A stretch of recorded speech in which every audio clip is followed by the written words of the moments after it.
국제 뉴스 정리해 보겠습니다. 뉴스가 상대적으로 좀 적은 날이 있고 오늘 같은 경우는 굉장히 많은 뉴스가 또 새벽 사이에 쏟아졌습니다. 하나하나 정리해 보겠습니다. 워싱턴이 선지규 선임 기자 나와 계십니다. 안녕하세요. 안녕하세요. 네. 여러 뉴스가 있는데요. 일단 종전 협상을 즉각 시작하기로 합의했다. 트럼프 대통령과 이제 푸틴 대통령의 얘기 이렇게 전해졌는데 통화했다고 하죠. 상당히 좀 긴 시간 통화한 것 같아요. 비교적. 여러분이 주무시는 동안에 엄청난 일이 일어났습니다. 네. 트럼프가 자기 소셜 미디어에 오늘 새벽에 푸틴하고 통화했다. 네. 그렇게 발표를 했고요. 그리고 푸틴도 그 통화를 확인하고 크렘린궁 대변인 얘기는 두 사람이 1시간 30분 정도 통화했다. 근데 트럼프는 1시간 통화했다고 하는데 네. 자전 상당히 장시간 통화를 한 걸로 돼 있고요. 네. 그래서 이제 트럼프 얘기는 푸틴하고 우크라이나 종전협상을 즉각 시작하기로 합의했고 서로 방문하기로 했다. 이렇게 얘기를 했습니다. 그리고 성공할 것을 자기는 확신한다고 했습니다. 최근에 관계 개선 분위기가 좀 있는 분위기 좀 감지가 됐었잖아요. 수감자 맞교환이라든지. 그렇죠. 맞교환하고 네. 잇따라서 그랬죠. 네. 그래서 이걸 발판으로 해서 미국하고 러시아 관계에 좀 뭔가 좀 훈풍이 올 거라는 관측이 있었거든요. 네. 그런 상황이고 지금 아시다시피 현재 시간으로 금요일 날 미넨 안보 회의가 있죠. 지금 벤스 부통령이 이제 대표로 지금 참석을 할 예정인데 그거 앞두고 막 그냥 속전속결로 밀어붙이는 것 같습니다. 그리고 이 와중에 또 푸틴 대통령, 트럼프 대통령 방문을 초청했다. 이런 얘기도 전해집니다. 네, 여기 대해서 푸틴도 러시아 관영 매체 보도를 보면요, 안보 우려가 분쟁의 원인이 제거됐다는 얘기를 했고요. 그리고 또 트럼프도 푸틴이 종전을 원한다고 얘기를 했습니다. 그래서 지금 외신들 오늘 새벽 분석을 보면요, 우크라이나에 지금 계속 지원을 해왔는데 사실 현실적으로 우크라이나가 러시아를 이기는 게 가능하겠느냐, 밑빠진 독에 물 붓기 격 아니냐는, 그래서 지원에 이제 선을 긋기로 하고, 그래서 이제 그걸 가지고 이제 트럼프가 푸틴하고 통화하고 나서 젤렌스키하고도 통화했다고 밝혔거든요. 그러니까 아마 정용을 한 것 같습니다. 네. 그래서 지금 그런 식으로 안보 회의를 앞두고 밀어붙이는 그런 트럼프식의 강압 전략인 것 같다는 분석입니다. 조금 속도를 내는 것으로 보인다라는 말씀이신데요. 소식 계속해서 전해질 것 같습니다. 전해드릴 거고요. 다음 내용 넘어가 보겠습니다. 최근에 트럼프 대통령이 우크라이나 군사 지원을 이만큼 해왔으니까 그 대가로 한 5천억 달러의 희토를 달라 이런 얘기를 좀 직접적으로 했었잖아요. 재무장관이 키이우에 도착했는데 이 희토료 논의 여기에서도 좀 이루어지는 것 같습니다. 오늘 새벽에 도착했고요. 그리고 젤렌스키 만난 걸로 그렇게 보도가 나오고요. 네. 그래서 이제 확대된 종전협정이라는 표현을 썼거든요. 네. 거기 희귀광물 문제가 들어간다. 그러면서 군사 지원에 대한 대가라는 얘기도 아주 노골적으로 했습니다. 네.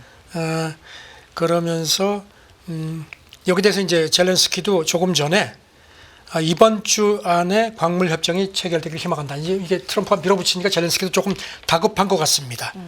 그러면서 이제 베센트도 광물 협정이 전후에 우크라이나의 안보 보호막이라는 얘기까지 했습니다. 네. 그리고 또 조금 전에 트럼프가 또 소셜 미디어에 우크라이나 선거가 필요하다는 얘기까지 했습니다. 지금 푸틴이 종전협상은 하겠다는데 자기는 젤렌스키는 인정하지 않는다는. 왜냐하면 이제 임기가 지났는데 계엄령 때문에 지금 연기가 되고 있으니까 이제 그런 얘기도 해서 그런지 선거까지 언급을 했습니다. 아주 그냥 막 세게 밀어붙입니다. 그리고 이제 또 조금 전에 많습니다. 미국 국방장관이 지금 미넨 안보회의에 참석하기 위해서 유럽에 가 있는데 어제 브뤼셀에서 우크라이나 안보 연락관 회의가 있었는데 거기 참석을 해서 우크라이나가 허황된 꿈을, 이걸 이제 푸틴이 트럼프가 푸틴하고 이제 통화했다고 밝히기 전입니다. 네. 허황된 꿈을 버려야 한다 하면서 크림반도 수복하고 나토 가입, 그다음에 미군 주둔 어림없다, 이렇게 선을 그었습니다. 러시아 우크라이나 전쟁과 관련돼서 전방위적으로 다양한 이야기들이 지금 쏟아져 나오고 있는 상황인데, 그러니까 희귀광물, 이 희토류 얘기만 좀 집중해 보면 이 희귀광물이 전쟁 종료 후에 우크라이나를 좀 안전하게, 그러니까 안보를 보장해 줄 것이다라고 재무장관 얘기를 하고 있는 거죠. 그러니까 이제 군사 지원을 해주겠는데 거기에 대한 대가를 내놓으라는 겁니다. 그리고 이제 그 동안에 미국이 준 전비도 이제 까라는 그런 얘기도 아주 노골적으로 했고요. 네. 알겠습니다. 이 전쟁 관련된 얘기가 이렇게 속도를 내면서 좀 진행이 되다가도 약간 또 멈칫하고 좀 이런 상황이 좀 반복이 되다 보니까 이렇게 또 속도를 내고 있는 상황에선 어떤 얘기 쏟아질지 발빠르게 또 전해주시기를 부탁드리겠습니다. 문해인 안보회에서 네. 이제 유럽하고 젤렌스키가 이제 공개적으로 어떤 반응을 보일지. 근데 지금 외신들이 유럽이 그렇게 넉넉하게 자기들도 지금 왜냐하면 이 나토 가입 문제라든가 우크라이나의 그다음에 뭐 러시아하고의 그 휴전 문제는 유럽의 자기들의 직접적인 안건이기 때문에 이렇게 트럼프가 밀어붙이는데 과연 그대로 따라가 줄지. 그래서 이제 이게 또 어떤 또 기싸움이 있을지는 좀 지켜보죠. 알겠습니다. 다음 얘기도 넘어가 보겠습니다. 가자 지구를 재건한다. 가자 지구에 뭐 개발을 한다. 이런 얘기가 사실 여러 파장을 좀 나왔습니다. 이거 어떻게 분석 나오고 있는지 좀 볼 텐데 유엔 보고서가 나왔습니다. 가자 지구 재건에 최소 얼마가 들어간다. 이 금액적인 분석인 거죠? 지금 뭐 오늘 새벽 뉴스를 보면은 가자 휴전이 지금 위태위태한 상태입니다. 지금 뭐 이스라엘이 가자 지구에 또 공격했다는 얘기도 나오고요. 그런 상태인데 유엔이 보고서를 낸 게 있습니다. 가자 지구를 재건하는데 최소한 우리 530억 달러, 우리 돈으로 한 77조 원 정도가 소요되고 첫 3년 정도에만도 한 200억 달러, 30조 원 정도가 필요한 걸로 그렇게 유엔이 내다봤습니다. 네. 그러면서 재건을 위해서는 먼저 좀 선행돼서 구축되어야 하는 게 있다. 보고서에서는 이것도 좀 강조를 하네요. 그렇죠. 유엔 네. 그 총장이 보고서 서문에 그렇게 썼습니다. 먼저 정치 안보 틀이 구축돼야 한다. 그냥 이스라엘 그 점령을 빨리 끝내야 되고 그래서 이제 두 국가 해법을 또 강조를 했는데 지금 이거는 미국에서는 트럼프 행정부는 이거를 인정을 안 하는 상황이죠. 네. 그 지금 보면은 보고서 내용을 보면요. 전쟁 때문에 주택 파괴된 게 한 60% 이상. 그 주택 파괴된 주택 복구비에만 우리 돈으로 한 22조 원 이상이 소요될 것 같고요. 그다음에 여러 가지 쭉 있고 특히 전쟁 잔해물이 지금 유엔이 추산하는 게 5천만 톤 정도. 그래서 이거를 또 환경 복구도 해야 되는 여러 가지 비용이 들어간 걸로 그렇게 추산을 했습니다. 네. 가자 주민을 이제 주변국으로 이주를 하고 뭐 영구 정착 얘기도 사실 나오는 상황이고 휴양지로 개발을 한다. 여러 파상을 좀 낳은 그런 얘기들을 많이 했잖아요. 트럼프 대통령 여기에 대해서 부동산 개발로 묘사했다면서 인터뷰를 한 건가요? 그러니까 전혀 그 아랍권이 지금 계속 반발을 하거든요. 네. 그런데도 물러나지 않습니다.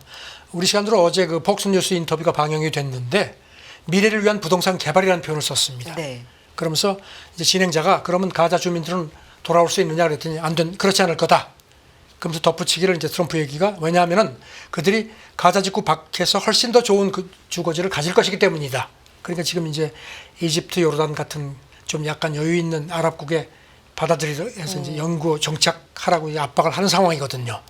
근데 지금 아랍권이 지금 뭐 녹록지 않습니다. 이거는 지금 그야말로 그 근본적인 문제이기 때문에 원래 이집트 대통령이 오는 18일쯤 미국에 갈 계획이었는데 이집트 국영 매체 보도를 보면은 무기한 연기 그리고 만약에 그 강제 이주 문제가 그 정상회담 의제에 들어가면 안 간다 이렇게 통보를 한 모양입니다.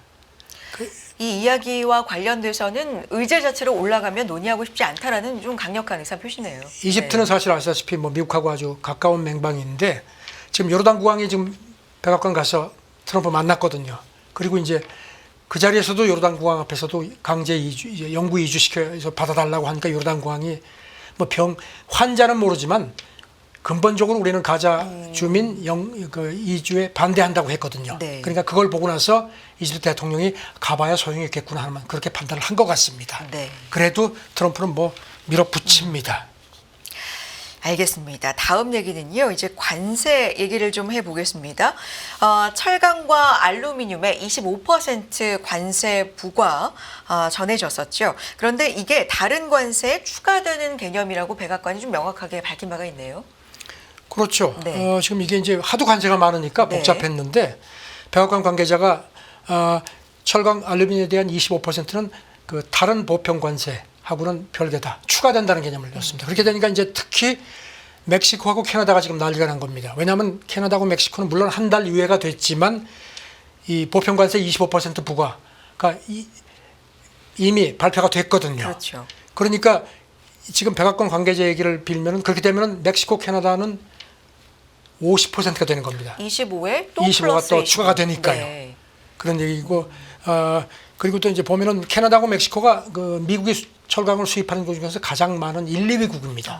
그런 상태라서 지금 골치 아픈데 한 달 동안 이제 마약 이민 문제를 둘러싼 협상을 하자고 해서 이제 한 달 유예시켜 놨는데 이게 실패가 하면은 이제 예상대로 이제 아주 세게 두드려 맞는 겁니다. 네.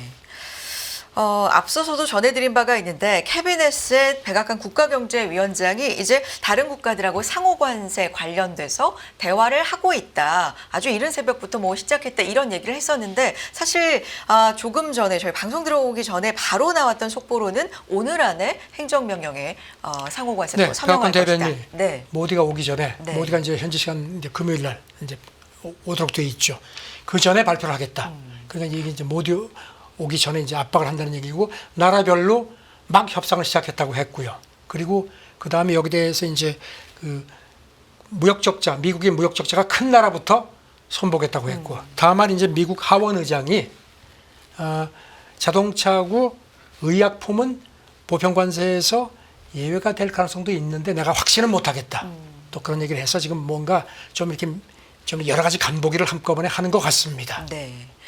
그 안에서도 아직 확실하게 정해진 내용들이 뭐 전해지는 건 아닌데 뭐 계속해서 저는 뭐 트럼프가 이럴 것 같다. 워낙 네. 그런 그냥 그 백악관 내에서도 아마 핵심 참모들도 어떻게 하는지에 대한 그런 불안감이 있는 것 같습니다. 자, 어쨌든지 이 종전 문제 뭐 그게 어떤 여건이고 뭐 하더라도 전쟁을 끝낸다는 거는 그거는 뭐 상당히 진전이고 그런 면에서는 트럼프가 뭔가 하나를 보여주긴 했습니다. 네. 일단 시작입니다. 자, 다음 얘기 넘어가 보겠습니다. 뭐 관세 관련된 얘기 조금 더 추가해 볼까요? 일본과 미국 이제 정상이 만났던 그 일을 계기로 해서 뭐 분위기는 좋았다. 뭐 어떤 것들을 또 주고받았는지 이런 것들이 좀 주목을 받았는데 일단 미국의 철강 관세 면제를 요청했다. 뭐 이런 얘기 전해집니다. 그 최상목 대행이 그 지금 유럽연합도 그렇고 일본도 그렇고 이제 철강 수출 주요 국가인데 하니까 같이 한번 대응을 어떻게 할지 논의해 보자는 입장을 밝혔거든요. 네. 그런데 거기에 대해서 그 관련해서 이제 어제 일본 정부 대변인 관방장관이 정례회견에서 기자가 물어보니까 이미 주미 대사관을 통해서 미국의 그 재고를 우리를 제외시켜 주도록 요청을 했다 이렇게 밝혔습니다. 네. 그러면서 충분히 여러 가지를 보고 필요하면 대응을 확실하게 하겠다는 것도 덧붙였습니다.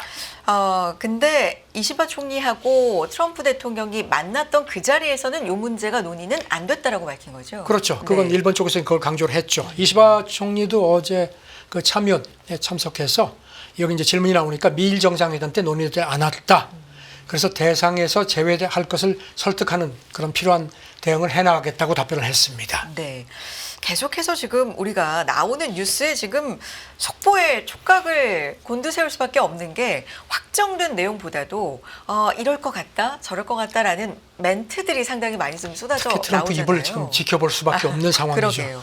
그런 이 대표적인 사례 중에 하나가 사실 철강 알루미늄 관세에 대해서도 예외 없다, 예외 적용 없다 그랬는데 호주에 대해서는 면제 또 많이 고려한다는 쪽으로 얘기를 그렇죠. 했기 그렇게 때문에. 얘기하다가 정작 네. 포고문 서명식에서는 호주에 대해서는 면제를 많이 고려해 보겠다. 그러게요. 어제도 말씀드렸지만 네. 그 미국에 몇 안 되는 미국이 무역 흑자를 내는 나라다. 뭐 이런 얘기도 했거든요. 지금 일본 같은 경우는요. 일본도 트럼프 일기 때 이제 그때도 철강 25%, 알루미늄 10% 관세를 부과했죠. 물론 알루미늄은 이번에 이제 25%로 똑같아졌지만 그때 우리처럼 일본도 바이든 행정부 때 2022년부터 철강에 대해서 연간 125만 톤까지는 면세 혜택을 받아왔습니다. 그러니까 예외를 적용받아 왔는데 이제 이것도 네. 이제 안 된다고 하니까 이제 일본이 다급하니까 제외 요청을 한 걸로 그렇게 되어 있습니다. 그런데 일본은 그 철강 관계 철강을 미국에 수출하는 게 그렇게 많지는 않습니다. 그 작년 같은 경우에 일본의 철강 수출이 한 3,200만 톤인데 그 중에서 미국에 간 건 한 120만 톤. 그래서 일본 그 철강업계 관계자도 대미 수출이 한정적이어서 사실 직접적인 영향은 미미하다고 하는데 어떤 정치적인 함의는 있는 겁니다. 네. 방위비 얘기도 좀 해볼까요? 트럼프 대통령은 방위비 증액을 이제 좀 요구하고 압박을 하고 있는 와중에 일본은 방위비 기존 방침을 고수할 것이다 이런 입장이네요. 글쎄요, 워싱턴에서 하고 조금 톤이 다른데요. 네. 이시바가 그 어제 그 참의원 본회의에 가서 방위비 그러니까 일본 2027 회계년도 그러니까 2028년 3월까지입니다. 그 방위비 기존 방침을 고수할 거다. 그렇게 얘기하고 그 후는 어떻게 하냐 하니까 이제 그거는 아직까지 정해진 게 없다고 했습니다. 네. 일본은 기억하시겠지만 2022년에 이른바 안보 3대 문서 개정하면서 2027 회계년도까지 방위비 이제 5개년 동안 이제 2%로 늘리고 총액을 43조 엔 정도, 우리 돈으로 한 407조 원 정도로 방침을 정했습니다. 이제 그거를 고수하겠다는 겁니다. 네.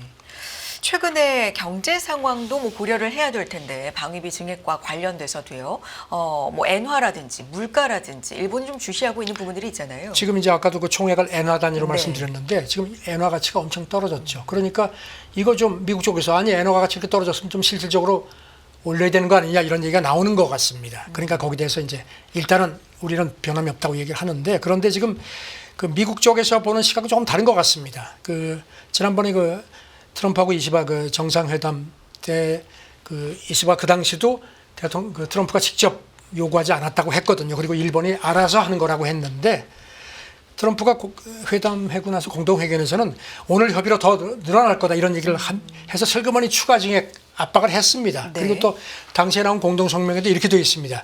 미국은 일본이 방위 예산 증가라는 좋은 흐름으로 2027년도까지 그 방어력을 구축하고 그 후에도 방위력을 근본적으로 강화하겠다는 방침을 환영한다. 이게 이제 그 후라는 표현을 써서 네. 사실상 일본이 방위비 추가 증액을 넌지시 시사한 게 아니냐는 그런 관측도 나오는 겁니다. 알겠습니다. 다음은 중국과 일본과의 관계, 뭔가 시사점이 있는 부분이 있는지 움직임 좀 보겠습니다. 그 중에 하나가요, 영유권 분쟁을 해온 지역이죠. 예, 센카쿠 열도. 이 인근에 일본 배타적 경제 수역 안에 있는 부표가 있는데 이게 철거됐다고 합니다. 이게 2023년 7월에 설치한 거니까 1년 이상 지금 거기 있었던 건데 철거가 되고 어디로 옮긴 겁니까? 어떤 시사점이 있는 거예요? 이 섬을 중국은 이제 다오이더라고 부르죠. 그런데 지금 말씀하신 것처럼 열도 인근 해역 일본 배타적 경제 수역 안에 부표를 설치를 해서 2023년 7월에 설치를 했는데 이게 없어졌습니다. 그러니까 이제 일본 해상보안청도 이거를 이제 확인을 했고 중국 외교부 대변인도 이거를 정례 브리핑에서 질문이 나오니까 확인을 했습니다. 뭐라고 얘기를 했냐면 관련 부표가 원래 장소에서 임무를 완료했다. 과학적 그 수요에 기초해서 조정한 거라고 했는데 말은 그렇게 하는데 지금 니혼게 이자이는 그 일본이 그동안에 이제 외교 경로로 이거를 이제 철거하도록 계속 요구를 했음을 상기시키면서요. 중국이 최근에 트럼프 2기 출범하고 나서 일본하고 좀 어떻게 잘해보려고 하는 그런 관계 개선 제스처의 하나가 아니겠냐 이렇게 분석을 했습니다. 최근에 분위기가 좀 부드러워지고 있는 것의 일환이다. 어떤 하나다. 중국이 우리한테도 그렇게 단기 비자 면제를 했지만 일본한테도 그렇게 했거든요. 그리고 또 일본 역시 비슷한 조치를 시사를 했고 그다음에 이제 일본이 그렇게 목을 매는 그 일본산 수산물 금수 조치 아직까지는 뭐 해제가 안 됐는데 이제 이것도 지금 중국 쪽에서 계속 조금씩 좀 이렇게 좀 여지를 보여주고 있거든요. 그런데도 니혼게 이자이는 하지만 이 센카쿠, 이 다오이더의 이 영유권 문제는 워낙 민감하기 때문에 언제 또 불이 붙을지 모른다 이렇게 또 지적을 했습니다. 알겠습니다. 다음 얘기는요. 어제도 그렇고요. 최근에 우리 조선 업종에도 상당히 영향이 있을 만한 그런 뉴스 하나 보도록 하겠습니다. 미국의 함정 건조를 우리나라와 같은 이 동맹국에 맡기는 거, 그러니까 해군 함정을 건조할 수 있도록 하는 법안이 미국에서 발의가 된 거죠. 예상이 됐었습니다. 네. 지난 미국 의회에서도 회계 끝나기 전에 초당적으로 이런 게 비슷한 법이 나왔는데 이제 자동적으로 이제 회계가 끝나서 이제 폐기가 됐는데 뭔가 나올 거라 했는데 공화당 쪽에서 이 상원 하원의원 두 사람이 미국 해군하고 해양경비대가 그 어떤 이제 중국을 겨냥한 거죠. 그 대응력 강화를 위한 함정 추가 건조가 필요한데 미국 내에서는 건조력이 안 되니까 신뢰할 수 있는 동맹국에 대해서는 조건이 있습니다. 조건을 달아서 이제 건조를 맡길 수 있도록 그렇게 허용하는 법안을 제출을 했습니다. 조건이 뭐예요? 우선 첫째 미국보다 싸야 합니다. 그건 뭐 인정이 되고 그 다음에 건조 비용이 두 번째가 이제 중국 기업이나 중국에 본사를 둔 다국적 기업이 이 해당 조선소를 소유하거나 운영하지 않는다는 점을 미국 해군 장관이 확인을 하는 게 두 번째 조건입니다. 네. 그러니까 이것만 봐도 미국 내에서 건조하는 게 너무 비싸고 그렇죠. 시간도 좀 오래 걸리니까 그걸 해결할 수 있는 동맹국이 이걸 할 수 있도록 하는 법안을 이제 발의하겠다라는 건데 구체적으로 어느 나라다라고 찝진 않았지만 지금 뭐 여러 가지 조건을 뻔하죠. 봤을 때 우리나라와 뭐 일본 정도가 그렇죠. 이제 중국 겨냥한 거고 네. 이제 한국하고 이제 일본이 조선 그 경쟁력에서 이제 특히 동맹으로서 가장 높을 수밖에 없죠. 네. 그래서 여기 대해서 그 법안 발의한 그 공화당 의원이 미국이 해양 안보 선두를 유지할 수 있도록 외교 관계하고 동맹 비교 우위를 활용하자는 거다. 이게 솔직하게 실토를 했습니다. 네. 알겠습니다. 이것 때문에 뭐 어제도 그렇고요. 조선주가 사실 그렇죠. 트럼프 취임 이후에 계속해서 좀 수혜주로 거론이 많이 되고 있는데 이 법에도 법안 발의에도 좀 영향을 받았습니다. 자, 다음 내용 넘어가 보겠습니다. 뭐 트럼프 정말 계속해서 관련된 뉴스 뭐 그럴 수밖에 없습니다. 영향을 워낙에 많이 주고받고 있으니까요. 트럼프 트레이드가 사실 취임 이전부터 활발하게 진행이 됐었는데 근데 이게 연초 이후에는 좀 되돌림 현상이 많이 일어나서 트럼프 트레이드의 강세는 확실히 좀 약해졌다. 이런 분석이 있습니다. 트럼프 입을 계속 쳐다보던 투자자들이 조금 좀 지친 거 아닌가 싶습니다. 올 들어서 확실히 주춤하다는 게 파이낸셜 타임스 분석입니다. 네. 무역 전쟁 아무니 갈수록 짙어지고 그래서 이제 시장도 탄력이 마냥 지속되기 어려울 거란 관측도 이제 설리면서 이제 달러 가치하고 국채 금리 상승 전망도 물론 이제 오락가락하지만요. 네네. 거기에 대한 기대도 많이 좀 엇갈린다는 겁니다. 그런 얘기들이 나오는 상황이라는 겁니다. 네. 구체적으로 뭐 어떤 근거로 든 게 있습니까? 지금 뭐 네. 달러 인덱스도 취임 직전에 한 110 넘었다가 오락가락하다가 지금 108대로 네, 조금 좀 지금 108, 빠졌죠. 107 예, 뭐 빠졌죠. 이렇게 왔다 갔다 하는데요. 그다음에 역시 네. 그 지금 10년물 국채 금리도 꽤 올랐다가 지금 한 4.54% 수준 조금 네. 가라앉은 거. 그래서 이제 이게 시장에서 기대한 것보다는 기대한 데 못 미친다는 겁니다. 그래서 그 바클리 애널리스트 얘기가 올 초부터 트럼프 트레이드 상당 부분이 작동하지 않는다. 그래서 시장이 재평가하는 거라는 지적을 했고요. 그리고 JP 모건 전략가도 무역 전쟁으로 물가뿐만 아니고 근본적인 성장 둔화 우려, 거기다가 미국에 대한 신뢰 하락도 원인인 것 같다고 진단을 했습니다. 전반적인 어떤 추세상으로는 강달러도 지금 이어지고 있는 상황이고 그렇죠. 국채 금리 뭐 10년물 기준으로 보면 여전히 높은 수준 유지를 하고 있는 상황이지만 투자자들이 기대했던 네. 것만큼 안 된다는 거죠. 기존에 예상했던 것 대비해서는 뭐 그 강도가 좀 약하다. 그리고 되돌림 현상이 나오는 것 같다는 분석이네요. 그래서 뱅크 오브 아메리카 네. 쪽에서 강달러 그 전망이 너무 과도한 것 같다. 그래서 관세 노이즈가 이미 가격에 반영됐다는 얘기도 했고요. 그다음에 네. 이제 반면에 신흥시장 전망은 긍정적으로 선회했다는 겁니다. 왜냐하면 신흥시장은 금리를 내릴 수 있는 가능성이 좀 미국보다 여지가 크고 미국보다 실질 금리도 높다는 겁니다. 그래서 지금 달러를 차입해서 투자할 수 있는 여지가 있다는 점을 또 지적했습니다. 네. 트럼프 대통령의 영향을 정말 많이 받았던 또 업계 가상화폐 시장이잖아요. 비트코인도 그렇고요. 가상화폐 전반적으로는 어떤 분석 나오고 있습니까? 지금 한 비트코인이 한 9만 6천 달러대인가요? 좀 지난해 말보다 많이 빠졌죠. 그리고 밈코인 같은 경우도 지금 트럼프 취임 직전에 나왔을 때는 한 70달러, 지금 15달러 정도.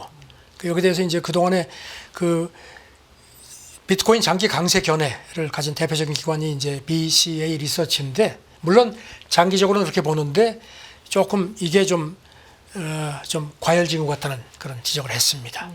밈코인 같은 것도 그렇고 비트코인 ETF에도 자금이 너무 많이 들어가 있고, 그다음에 기관 투자자들까지도 가세를 하니까 조금 주춤해서 이제 지금은 차익을 실현할 때가 아니냐, 뭐 이렇게 공고를 했습니다. 그러니까 더 돈을 넣지 말라는 겁니다. 트럼프 대통령이 가상화폐 대통령이 될 것이다. 뭐 스스로 그렇게 발언을 하기도 했고 굉장히 가상화폐 쪽에 친한 인사들로 좀 이렇게 배치를 그렇죠. 시키면서 기대감이 좀 높아졌었는데 그것도 좀 지금 기대감이 같은 너무 경우는, 과하다는 겁니다. 네. 지금 같은 경우는 비중을 늘릴 시기는 아니다라는 네. 분석이네요. 알겠습니다. 다음 얘기 넘어가 보면요. 트럼프 대통령의 또 중요한 정책 중에 하나가 이 이민 정책인데 낙농업계가 이 모든 불법 체류자를 추방하면 우유나 치즈 먹을 수 없다. 뭐 이런 얘기하네요. 파이낸셜 타임스가 그 미국의 대표적인 낙농 지역이 위스콘신주, 여기는 네. 이제 지난 대선 때 아주 트럼프를 압도적으로 지지한 곳의 하나죠. 여기 목장주들이 그 저렇게 다 잡아가면은 일꾼을 어떻게 쓰느냐. 그렇게 되면은 우리 뭐 낙농 제품 생산 못해서 미국 사람들이 이제 우유, 치즈, 버터, 아이스크림 같은 거 못 먹을 수도 있다. 어쩔 수 없이 비건, 그러니까 100% 채식주의자가 될 수밖에 없는 처지라고 이렇게 강조를 했습니다. 네. 이 불법 체류자 단속이 강화되는 것에 낙농업계가 특히나 좀 충격이 크다라는 분석이군요. 그렇죠. 지금 미국 네. 교수 얘기는요. 미국 그 농장 노동자가 한 240만 명인데 그중에서 40%가 불체자로 추산이 된다는 겁니다. 그래서 이렇게 다 잡아들이면은 결국 이거 생산 못하고 그러면 가격 인상되고 소비자 부담으로 갈 수밖에 없다. 역시 인프레 얘기를 했습니다. 그래서 지금 뭐 위스콘신 낙농업자들이 그 자기들 인구한테 이민 단속국에서 나오면은 문 잠그고 나가지 마라. 그리고 만약에 붙잡히면은 헌법상 묵비권을 행사해라. 뭐 이런 게 조언까지 한다는 겁니다. 네. 그리고 또 한 낙농업계 관계자 얘기는 이미 이런 그 불체자들이 특히 그 이런 농장에서는 이미 오래전부터 공동체가 이미 됐다. 이런 현실을 인정을 해야 되는 게 아니냐. 그래서 우리가 이렇게 표를 찍어줬는데 이럴 수가 있느냐 이렇게 또 볼멘 소리가 나온다고 합니다. 불법 체류자를 그렇게 단속을 하고 이러는데도 어쨌든 인력이 필요한 건데 근데 그 인력도 상당히 부족한 현실이라는 얘기가 나와요. 그래서 지금 보니까 네. 그 미국 MBC 보도를 보니까요. 네. 그 백악관에서 돈이 너무 이제 왜냐하면 워낙 그 돈이 들어가야 되는데 그래서 애초부터 예산이 너무 많이 들어가니까 우리 돈으로 254조 원 정도를 추가 예산을 다 편성해 주도록 그렇게 요청을 했다는 겁니다. 의회 공화당 지도부에. 네. 애초부터 한 2배 이상인데 그래서 이제 여기 대해서 이제 그 상원 예산이 여기는 이제 상원도 이제 공화당이 다수당이죠. 청문회를 열 예정인데 다수당이기 때문에 민주당이 견제를 해도 조정 절차를 통해서 아마 예산을 통과시킬 것 같다는데 기싸움이 치열할 것 같습니다. 네. 모든 불법 이민자를 범죄자 취급하는 것은 근데 잘못됐다 이런 얘기를 한 사람이 그런 가운데 있습니다. 누굽니까?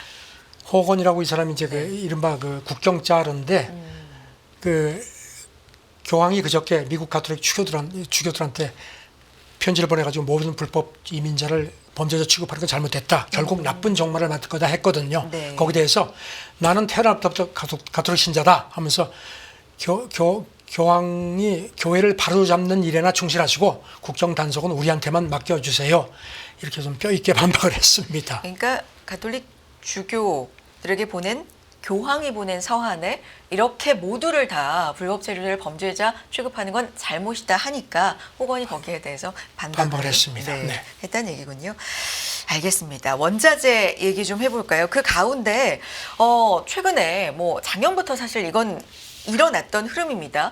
연성 원자재라고 우리가 흔히 얘기하죠. 소프트 원자재, 커피가 계속 오르고 있다고요. 이게 사실 어디까지 오를까 한계가 있지 않을까 했었는데 요즘도 계속 오르고 있는 겁니까? 뭐 어젠가도 보니까 또 그 프랜차이즈점에서 커피값 올린다고 나왔거든요. 지금 뭐 보니까 뭐 선물 시장에서 지금 아라비카 원두 같은 게 13거래일째 계속 이제 지난 월요일 기준으로 올랐고요. 네. 이미 작년에 70% 올랐고요. 올 들어서도 35%. 브라질, 베트남이 지금 가장 공급이 많은데 기상이변에 이제 올라가니까 그 커피 농가가 재고도 안 푼다는 겁니다. 그래가지고 앞으로 더 올라갈 수밖에 없다는 그런 걱정입니다. 커피 값이 자꾸 올라가서 커피 좋아하는 분들 걱정이 많습니다. 우리 또 선정희 선임 기자께서 매일 아침 맛있는 커피를 제공해 주시는데 커피값이 이렇게 오르네요. 커피뿐만 아니라 연성 원자재 말씀드렸는데 코코아도 그렇죠. 상당히 좀 오르잖아요. 네. 초콜릿 가격에도 영향이 있다고 하는데요. 오늘 내용 여기까지 듣도록 하겠습니다. 워싱턴이 선재규 선임 기자 함께했습니다. 말씀 고맙습니다. 네, 감사합니다.